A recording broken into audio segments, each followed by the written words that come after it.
noches, bienvenidos a Quiero que me expliquen. Aquí estamos como todas las semanas intentando comprender un poquitito, aunque sea de esta Argentina recontra loca que nos toca, y hoy lo vamos a hacer a través de un amigo, de Marcelo Larraqui, que es historiador, que es periodista, que es escritor, y mirá el pedazo de libro que se escribió. En realidad hay que decir que es la edición ampliada y corregida, así se dice, Marce, ¿no? Sí. Ampliada y corregida de una trilogía que se llamó Marcados a Fuego. Sí. Marcelo escribió mucho sobre los 70, ya vamos a hablar de eso, y sobre el Papa Francisco, que es tu última obsesión. Sos un obsesivo, como corresponde. Sí, cuando encuentro temas de interés, yo me meto, digo, la violencia, el Papa, Galimberti, claro. López Rega, también un personaje muy intrigante al lado de Perón, del cual no había nada escrito, hice un libro más de casi 600 páginas, Sí, y bueno, son libros que me llevan muchos años de investigación, pero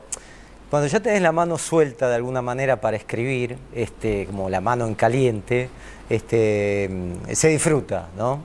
No, y lo que tiene el libro largo además, como en este caso, que es el que está saliendo ahora en las librerías, un siglo de violencia política, la historia del país, y ahora vamos a hablar de por qué es la historia del país hablar de la violencia. Lo que tienes cuando te sumergís en un libro grande es que te transportás realmente a otro mundo durante un buen tiempo. Es una experiencia hasta física, ¿no? Bueno, justamente el esfuerzo es físico, no es mental. Es físico. ¿No? Es físico, es decir, las horas de escritura, ni siquiera es intelectual, porque es cierto que vos podés ir a las bibliotecas a buscar, a los archivos, lees libros, etcétera. Sí, lo pensás, pero todo eso lo vas, claro. Dice, bueno, una jornada de 8 o 10 horas, sentado, escribiendo, yendo a buscar el café, volver, entonces te cansa más físicamente que intelectualmente, ¿no? Y en este caso, este libro, tuve que estudiar mucho, cosas que no sabía realmente, o que en la facultad había pasado un poco de golpe, ¿no? Que es los orígenes del radicalismo. Bueno, eso llama mucho la atención. Los orígenes del radicalismo, los orígenes del peronismo, siempre están marcados por violencia. Sí. Como si las apariciones de cosas nuevas Sí. tengan que estar atadas a una revolución, a una revuelta que se Sí. resuelve con violencia. Sí, como que se desencadena, lo nuevo tiene que ser fundante, ¿no? Claro. Es el mito de origen, el mito fundacional, es un hecho violento, ¿no? Y esto crea a la vez, lo interesante es que se legitima. Pues vos pensás, la revolución del parque, que es el origen del radicalismo, Sí, ¿no? claro. 1500 muertos en 4 días en tribunales. Año 1890. 1890. O sea, no, señalo el año porque en porcentaje poblacional es un equivalente hoy a 150.000 capaz. Claro, y además la mitad en ese momento eran extranjeros. Y es una revolución que hace Alem, que la pierde, y que 15 días después va a hablar a una tribuna electoral. Imagínate. Como si nada. Como y si nadie nada, dice, che, acaban de matar a 1.500 tipos. No, no. Era una instancia, como una instancia electoral, una instancia política pública y una instancia de violencia. Donde la vida tenía un valor distinto al que podría tener hoy. Claro, ahora otro mundo también, otro tipo de discusiones, otro tipo de sociedad, pero en este caso era la lucha contra el régimen conservador, y hoy en día los caídos en el parque de esta revolución frustrada, hay un monumento en La Recoleta, ¿no? Donde van todos los 29 de julio los radicales a poner una ofrenda floral, ¿no? Entonces, claro, y es el Partido Republicano de la defensa de las instituciones. Bueno, combatieron contra el ejército argentino, los radicales. Claro, claro. No solo ahí en 1890, sino en 1893 insistieron. Bueno, y en todos los pueblos por lo menos de la provincia de Buenos Aires, siempre está la estatua de algún radical al que mataron en alguna de estas revueltas. Claro, que era un ataque contra la comisaría, el ejército constituido. Claro, claro. Está bien, claro. era un régimen proscriptivo. Lo mismo hace Irigoyen, que fracasa en 3 revoluciones, hasta la última en 1905, y después se toma 8 años para pensar una maquinaria electoral y gana en 1916, le gana al régimen por las urnas. Sí. Pero después, cuando proscriben al radicalismo en 1930 con el golpe de estado de Uriburu, Sí. es el propio Alvear que de alguna manera avala las revoluciones radicales en el interior, en 1933, que participa el propio Jauretche, que estaba en Forja, Arturo Jauretche, sí. desde el nacionalismo que entra al radicalismo, después van al peronismo, pero son revoluciones en Paso de los Libres, con centenares de muertos, donde contratan mercenarios brasileros peleando en favor de los radicales. Qué cosa, y te escucho y pienso qué delirio que es juzgar a una época desde los valores de otra, claro. Cosa que nos acostumbró el kirchnerismo, por ejemplo. Claro. Porque uno te escucha decir eso y decir, están todos locos. Y sin embargo ocurrió y para la época no era tan delirante como puede parecer hoy, ¿no? Claro. Bueno, yo creo que estamos en el mejor momento político institucional de la historia argentina del siglo XX. ¿No? Digo, en términos políticos institucionales, no estamos hablando de injusticia social. No, y si le va bien a Macri o no. Ni desequilibrios financieros, ni la macroeconomía, nada. ¿Vos qué decís? Porque no hay violencia en las calles porque no hay violencia, por lo menos. Digo, puede haber una violencia institucional. O hay una violencia más vinculada a la inseguridad, pero no, inseguridad, no política, digamos. O desde las instituciones, pero no generan una tensión como para un cambio de sistema. Claro. ¿No? Cosa que desde el 83 en adelante, pese a la crisis del 2001, el sistema se mantuvo, ¿no? El sistema como democrático, político, institución. Después se pueden discutir miles de variables internas, pero hay una continuidad. Está muy bien lo que decís. Que pesó mucho la dictadura para esto. Claro. ¿No? Y pesó también que las Fuerzas Armadas hayan dejado de ser un actor político.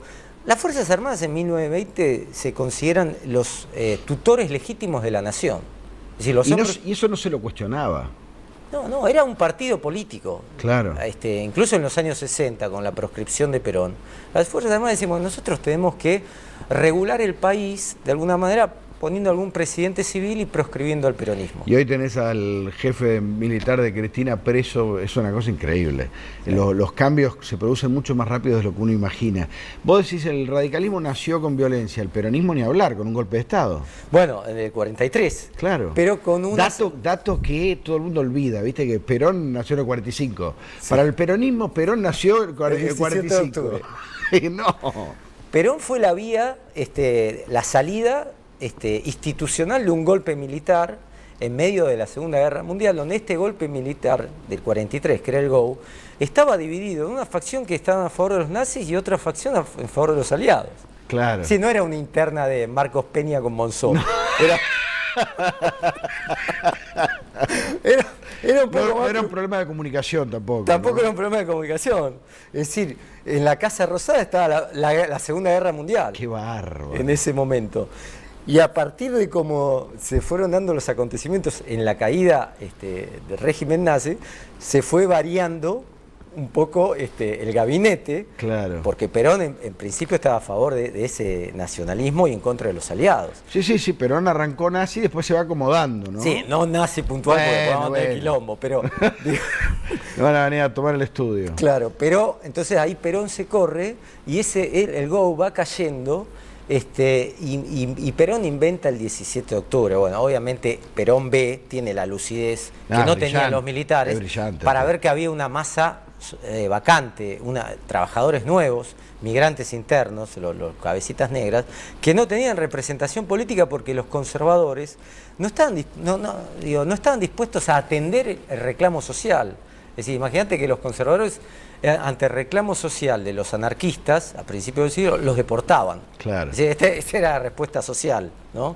Entonces, acá lo que se da con los conservadores que aparecen, los nuevos pobres, empiezan los sindicatos y Perón ordena todo eso y se convierte en un líder donde gana las elecciones del 46, bueno, y después sí tiene un régimen donde se cercena en buena parte de las libertades públicas. El mito peronista dice que la violencia que después deviene en los 70 nace en el 55. Viste que ellos siempre parten... La historia, gran parte del relato peronista se cuenta desde el 55 para explicar los 70. Lo que vos has demostrado en este libro es que en realidad la violencia es una herramienta política de todo el siglo. Es inherente. Nosotros tenemos próceres que fusilaron a un tipo con los ojos vendados, digo. en el caso de Virrey Liniers, por ejemplo, Liniers, claro, que fue fusilado, o todos los conatos antirrevolucionarios que hubo, se los fusilaba, digo, hasta 1811 se ahorcaba en Plaza de Mayo. Hasta 1811 se ahorcaba. Sí, o sea, ahorcamiento público. En el 31, el último fusilamiento público es contra un anarquista, donde van todas las autoridades, que es Severino y Giovanni, se lo fusila en público. Hay una crónica muy interesante, muy sentida, de Roberto Art, sí, que se publica en el diario El Mundo como si fuese, imagínate, en un fusilamiento público, donde como un espectáculo, en vez de ir al teatro, claro, iba la gente a ver cómo se fusilaba a tal tipo que había atentado contra un régimen militar, ¿no? En el caso del año 31. Sí. Lo que tiene el peronismo, más que lo que tienen las Fuerzas Armadas, que consideran al peronismo como enemigo, es cuando bombardean la Plaza de Mayo y la Casa Rosada para matar a Perón. Digo, esto es un acto de la Segunda Guerra Mundial, heredero de la Segunda Guerra Mundial. Claro. Digo, ¿desde qué lógica pensás que vos, para sacar a un presidente... Lo tenés que bombardear. Que no te gusta, tenés que bombardear desde el Estado, ¿no? Porque acá no es que, como en el caso de los radicales... No, estos eran aviones públicos. Eran aviones de las fuerzas públicas. Entonces ahí, y la proscripción del peronismo durante 17 años, le da al peronismo como un aura de decir, bueno, nosotros somos los grandes perseguidos de la nación. Entonces de ahí sale esta idea del peronismo, que si vos criticás al peronismo, criticás a la patria. Claro. Sos la antipatria, ¿no? Esta es la base discursiva que tiene el peronismo. Sí, ¿no? Bueno, de hecho él se presenta siempre como el hombre que dejó el traje militar para bajar y representar y salvar al pueblo. Decime una cosa, ¿por qué vos has escrito muchos libros sobre los 70? Este libro incluye obviamente la década del 70, pero de Galimberti, Fuimos soldados, sobre la contraofensiva Fuimos soldados, que sabés que es mi preferido, etcétera, etcétera. ¿Por qué sigue generando tanto despelote en los 70? Porque está el trazo grueso, ¿no?, de los 70, está como... es un póster, digamos. Claro, está el imaginario, dice, cómo debe haber sido, ¿no? Y cuando yo cuento los 70 antes de la dictadura, sorprende mucho. Perón pensaba que a la guerrilla, que la alentó para regresar al país, te voy a decir una frase que te va a gustar. Perón sentía que la guerrilla era para él el dedo en el gatillo contra Lanusse. Uy, qué bueno. ¿No? Porque decía, si vos no negociás conmigo, yo tengo a la guerrilla como el dedo en el gatillo. El dedo en el gatillo es un concepto de la Guerra Fría, que era cuando el mundo vivía en tensa calma, porque estaban los rusos apuntando los misiles para un lado, los yanquis apuntando misiles para otro, pero nadie apretaba el gatillo, porque todos lo tenían ahí. Bueno, Perón lo tenía ahí con la guerrilla frente a Lanusse. Como si ustedes no acuerdan un regreso del peronismo, una salida institucional, y está la guerrilla para desgastarlo. El tema es que la guerrilla después fue autónoma. Y cuando Perón viene el 17 de noviembre del 72, se reúne con los jefes guerrilleros en Gaspar Campos. Sí, y le dicen, bueno, Vicente López. En Vicente López, en la calle Gaspar Campos. Dice, bueno, esto terminó, ahora vamos a una salida institucional. Dice, mirá que nosotros vamos por el socialismo nacional, como vos nos dijiste. ¿Cómo No, era una joda. No, era hasta acá, ahora vamos con la democracia. Claro. Pero claro, la democracia no estaba en el imaginario ni siquiera de esos jóvenes. No era un valor. No era un valor porque...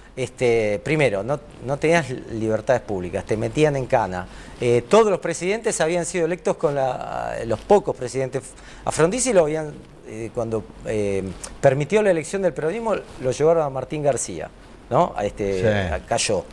A Ilia lo sacaron en un taxi. Entonces, ¿de qué democracia le estás hablando a un pibe de 17 años donde ve la proscripción del régimen? Entonces, lo que tiene Perón es la disonancia con el tiempo. Es decir, en realidad Perón pierde un poco justamente lo que él proclama, que es la maravillosa música del pueblo. Él pierde contacto. Él pierde contacto. Por ahí, paga eso. Por ahí paga el haber estado tanto tiempo fuera. Es que había agitado las aguas de la violencia de tal modo, porque lees las cartas de Perón y son espeluznantes, que después le decís a ese tipo que le mandaste la carta y dice, bueno, pero esto ahora ya está. Entonces, que fue educado con eso.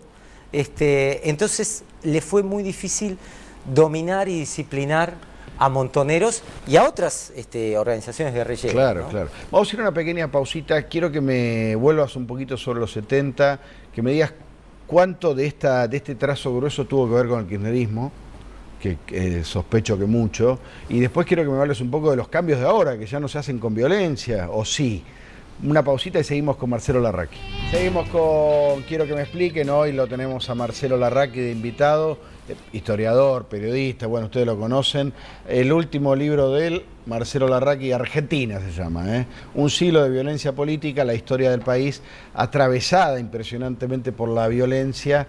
Y me decías que los 70 nos siguen dividiendo y siguen generando tanto despelote, porque tenemos una mirada de trazo grueso. ¿Cuánto de eso es responsabilidad del kirchnerismo? Claro, porque el kirchnerismo inventa un relato mítico. O compra, en todo caso, un relato y lo difunde, digamos. Sí, se inventa una historia como para fundar su propio presente, ¿no? Claro. Desde un pasado supuestamente heroico, del que ellos habían participado muy por el costado, ¿no? Digo, ellos como personas en sí. Personas en sí, como dirigentes políticos, eran como los militantes de la bandera, de alguna manera, cuando había debajo una violencia de conformación de grupos armados, un ejército montonero. Pero como lo que rescata el kirchnerismo de alguna vez es ese sentido de, bueno, nosotros quisimos un cambio y fuimos los humillados, los desaparecidos, los que perdimos, las víctimas de todo este proceso. Siempre paga bien ofenderse y ponerse como víctima. Claro. Que obviamente había 30.000 desaparecidos, un terrorismo de Estado, pero entonces ellos cuentan un pedazo de la historia, siempre que dice, la memoria siempre esconde alguna verdad, ¿no? Claro. Entonces vos cuando reconstruís la memoria, hay una parte que te olvidás, justamente, ¿no? Y en el caso de ellos era cómo Perón reprimió al peronismo. Claro, todavía es increíble que haya peronistas que no digan que Perón inventó la AAA. Bueno, el tema yo, justamente en una de las largas entrevistas a lo largo de los años que siempre tuve, me acuerdo una vez con un dirigente así, humilde, me dice, a mí me persiguió la AAA, me decía. Digo, a vos te persiguió Perón. Claro. Pero vos fijate un caso... Claro, pero la AAA es la manera de no decir Perón. Claro, es como decir, bueno, fue López Rega, bajo la máscara de López Rega, ideal, y de que Perón estaba viejo y ausente, entonces, pero Perón permitió que funcionase él como jefe de Estado, como responsabilidad política de Estado. Claro, ni hablar. Sabía claramente quién era la AAA, lo que pasa es que estaba en un estado de guerra. Vos contás muy bien en tu libro de López Rega, como del Ministerio de Acción Social, cómo estaban los tipos, era imposible que Perón... Iban a buscar armas ahí directamente, en vez de... Los enrolaban en la plantilla como empleados del Estado y sacaban su arma y su auto para ir a matar a alguien. Entonces digo, estaba a 50 metros de la Casa Rosada, había aparatos de inteligencia, la propia inteligencia de la policía también actuó legalmente. Pero mira el caso emblemático de cómo el peronismo se reprime a sí mismo de alguna manera, es que uno de los sobrevivientes del fusilamiento del 56, del fusilamiento de Valle, contado en Operación Masacre, claro, es Julio Trosler, ¿no? Uno de los que sobrevive, y que en el 74 lo mata la AAA en un paredón de Avellaneda, un paredón ferroviario. Entonces vos decís, sobrevive a un fusilamiento de la Revolución Libertadora, pero no sobrevive a la lucha interna del peronismo, 25 años después. Claro. Entonces son casos emblemáticos como para entender lo que fue la lucha interna del peronismo, que después fue generando un vacío de poder hasta provocar el golpe de Estado, ¿no? Qué difícil que es para... Vos entrevistaste a cientos a esta altura de la vida de tipos que fueron partícipes de la violencia de los 70. Qué difícil que debe ser para ellos asumir errores en el pasado. ¿Por qué cuesta tanto, ¿no?, tener una mirada autocrítica del pasado del que fueron protagonistas? Y la mayoría porque sigue creyendo que el otro es el enemigo. ¿Sigue estando eso? Y sí, como en el plano estructural, de alguna manera, hay una adaptación de época, ¿no? Pero, y también esto se ve mucho en la adaptación de época, estoy pensando en Galimberti. Bueno, pero ¿no? Galimberti, yo lo traté también a Galimberti. Galimberti era un tipo que te decía, yo antes me mataba a tiro con estos tipos, pero ya no. Ahora puedo ser... No, y era amigo de algunos tipos. No, por supuesto, él lo veía como la lucha interna del peronismo, de una época, peleamos, de claro. una época. Sí, pero otros la también mayoría dicen, no tiene esa mirada. Sí, pero otros te dicen, bueno, yo no hice los que entran en la política de hoy, o los que les cuesta tragarse sapos, digamos, en la política, te dicen, bueno, yo no peleé y no cayeron mis compañeros para esto. Entonces tienen... la carga de las víctimas, de los muertos. Claro, entonces eso se daba y se dio en algunos lugares donde tipo prefieren irse al costado, otros olvidarse o aceptar que la época cambió. Pero vos fijate la Guerra Civil Española, del 36 al 39. Sí, todavía es un tabú. Discutiendo. Sí, pero todavía es un tema. En España, donde hablas de eso, es para Bolonqui, siempre. Entonces, digo, me parece que quedaron en el corazón de la sociedad, en las memorias sesgadas. Por eso digo, con este libro, en los 70, de alguna manera, te permite comprender, seguir los hechos. Claro, que es como el manual. No buscar buenos y malos, no buscar quién tiene razones, y buscar comprender. Sí. Es un concepto totalmente enriquecedor. Es un concepto histórico. Y es histórico, claro. No es militante. ¿no? Está bueno. No es militante, es histórico. Vos decís, bueno, ¿qué estaban pensando? ¿Cuáles eran sus objetivos? ¿Cuáles eran sus obstáculos? ¿Cuáles eran sus conflictos? ¿Y cuál era la lógica que ellos entendían que la Armada tenía que bombardear la Casa Rosada, y Montoneros o el ERP tenía pensado que tenía que entrar a un cuartel? Una lógica desquiciada, pero lógica desde su propio punto de vista en la propia época. Sino, es decir, me parece que esa es la virtud de este libro. Es decir, que trata de buscar, no la anuencia, pero sino entender cómo se fueron sucediendo los hechos y las distintas lógicas que lo fueron provocando, ¿no? ¿Y por qué se terminó esto? ¿Por qué pasó de moda la violencia institucional, la violencia de este tipo? Una gran ayuda la dio Alfonsín, ¿no? Con el juicio a las Fuerzas Armadas. Claro. ¿no? Alfonsín hizo una transición no convenida con las Fuerzas Armadas, no acordada. Claro. No hubo autoamnistía. Esto es totalmente novedoso en la historia argentina, donde se daba la amnistía, en el caso del 73 de los hechos de la guerrilla, en el caso de Irigoyen y de Alem, todas sus revueltas militares amnistiadas. Perdonaban al anterior siempre. Siempre. En el 55, Perón no perdonó a algunos militares, pero que hicieron la revolución, en el caso de Lanusse, que fue conspirador contra Perón y Perón lo puso preso en Ushuaia.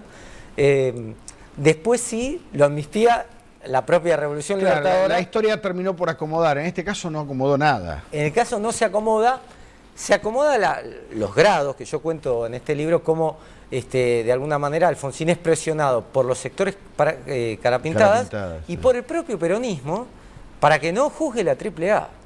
Este es el hueco que se da. Donde Alfonsín está obligado a decir, bueno, empezamos a investigar a partir del 24 de marzo del 76. Eso está muy claro en el Nunca Más, ¿no? Claro, pero en el Nunca Más hay más de 1000 desaparecidos antes del golpe de Estado. Está dicho, eso es muy impresionante, cómo está claramente dicho, y después en el juicio de la Junta se descartan los casos AAA y se empieza desde el 24 de marzo. Pero así todo, ¿vos crees que eso es el momento de inflexión? Es como un mojón para decir, bueno, los tenemos que juzgar. Una derrota es lo de Menem, que dice en nombre de la unidad nacional y del peronismo, los tenemos que salvar a todos, y que sacan a un detenido guerrillero y a centenares de militares. Bueno, tal vez eso dejó el caldo para que no se termine de cerrar nunca esa época, ¿no? Sí. Los 70. Pero me parece que la búsqueda de justicia tiene que ser irreversible. Porque si vos pones la justicia en el marco de un acuerdo político, va a ser una justicia forzada, ¿no? Además, vos pensás, los militares no se arrepintieron. Bueno, es que evidentemente es difícil arrepentirse. ¿En serio? Sí. Es muy Pero en este caso, vos fíjate que cómo se da la situación. Le exigimos a las víctimas de desaparecidos y a sus familiares que digan cuántos muertos tienen. En vez de pedirle a los militares a decirle cuántos son y dónde están esos muertos. Es increíble eso. ¿No? Es decir, es como que se invirtió la carga de la prueba, ¿no? Bueno, eso es hijo del bastardeo que hubo en los últimos años, seguramente.